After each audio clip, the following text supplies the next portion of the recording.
a music mogul, a billion-dollar brand, and now a convicted felon, drugs, guns, secret surveillance, over 1,000 bottles of baby oil.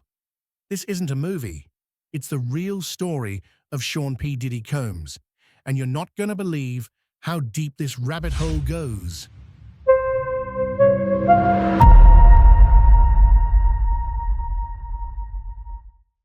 Welcome back to the Hollywood Con, where we dig deep into the scandals that define the entertainment world.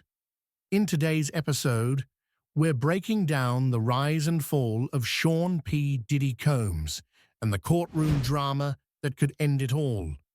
In this video, we'll uncover the shocking raids that uncovered drugs and weapons, testimonies from 34 witnesses, including ex-girlfriend Cassie Ventura, the verdict that stunned a federal courtroom, and what this all means for Diddy's billion-dollar empire and his future. Let's get into it. In September 2024, federal agents executed coordinated raids on Diddy's properties in Miami, Los Angeles, and New York. What they found was shocking: ketamine, ecstasy, GHB, modified AR-15 rifles, and over 1,000 bottles of baby oil and lubricant. These raids came after a string of lawsuits accused Combs of sex trafficking, coercion, and abuse. One of the most notable was filed by singer Cassie Ventura, who settled with him privately for $20 million. For decades, Diddy cultivated a carefully managed public image. From his days as a talent scout at Uptown Records to launching Bad Boy Entertainment and managing iconic acts like the Notorious B.I.G., Diddy represented success, hustle, and style. But behind the scenes, rumors had always swirled about parties, about control, about blurred lines between loyalty and manipulation. Cassie's lawsuit was the first domino. Then came others: employees, models, dancers. Some alleged decades-long patterns of abuse, ranging from verbal intimidation to coerced sex acts and control through narcotics. Suddenly, a man once celebrated as a mogul and innovator was being painted as a predator. The carefully crafted facade was crumbling, and the world was watching. These revelations sent shockwaves through the music industry. Fans, collaborators, and insiders alike were forced to reconcile the legacy of a man whose influence had shaped the sound of a generation. Now entangled in one of the most disturbing celebrity scandals of the decade. The criminal trial began on May 5th, 2025, in the Southern District of New York. Judge Aaron Subramanian presided. Over 7 weeks, jurors heard from 34 witnesses, including Cassie Ventura. The prosecution didn't just claim abuse. They exposed a dark, hidden empire built on fear, control, and silence. Testimonies described forced drug use, psychological abuse, and interstate transport for illicit purposes. One of the more chilling revelations came from a former assistant who testified that Diddy kept runner employees tasked with managing escorts and procuring party drugs. Another described being forced to sign NDAs under duress. A third said she witnessed Combs use threats and surveillance to keep accusers silent. Digital evidence played a huge role. Encrypted messages, wire transfers, surveillance footage from luxury hotel suites, and even audio recordings were entered into the record. The defense did not call a single witness. Instead, their strategy leaned on reframing the allegations as toxic but consensual relationships, suggesting that the lawsuits were financially motivated. On July 2nd, 2025, after 3 days of deliberation, the jury delivered a mixed verdict.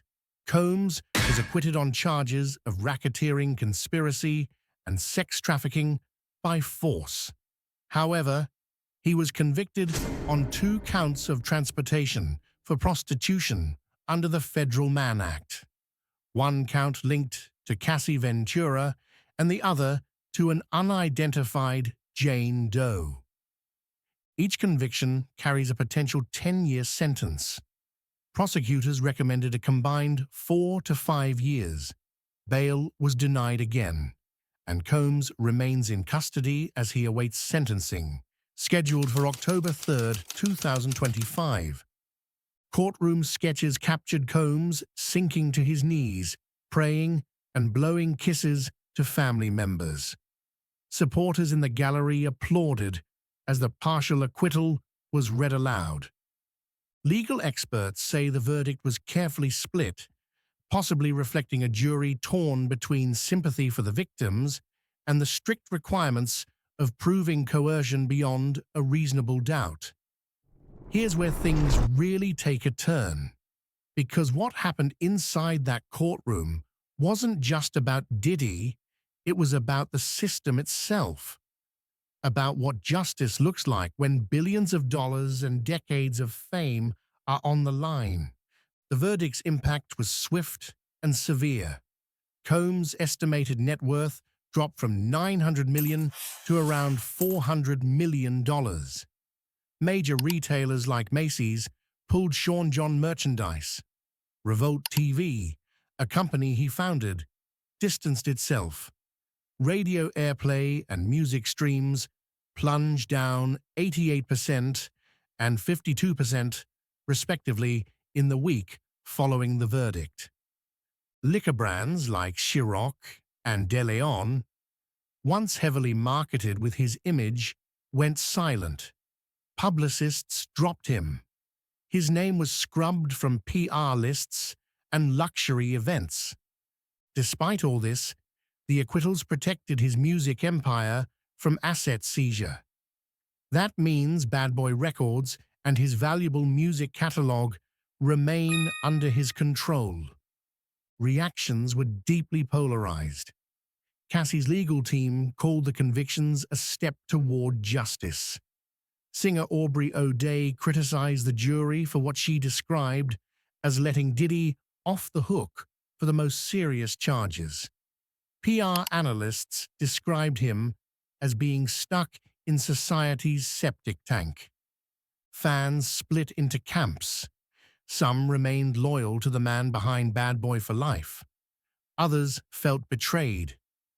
Hashtags like Mute Diddy and Diddy Verdict trended for days. The verdict also reignited debates around the Me Too movement. Is it losing momentum, or are cases like this proof that it's still essential? Legally, the case highlights the limits of prosecuting high-profile figures when hard evidence of coercion is difficult to prove. Despite harrowing witness accounts and digital records, the jury ultimately stopped short of convicting on the most serious charges. For the entertainment industry, it's another flashpoint in a post-Me Too world. A reminder that power still complicates justice. As for Combs, he may still have wealth, but his reputation is in tatters. A redemption arc is possible, but it will take more than time. A full transformation, public accountability, and a shift in values will be necessary for any form of return. Combs' sentencing is scheduled for October 3rd. He faces up to 20 years, but could serve far less. Meanwhile, over 120 civil suits are still active. His businesses are frozen. Endorsements have stalled. Public opinion is fractured. Some believe he can come back. Others believe he shouldn't. This trial is not the end of the road. It's just the beginning of a long legal and public reckoning. The outcome will shape how future cases against high-powered celebrities are perceived and prosecuted. Scandal, fame, power. and a courtroom drama that captivated millions. This is the story of Sean P. Diddy Combs, a man who built an empire and now faces years in a prison cell.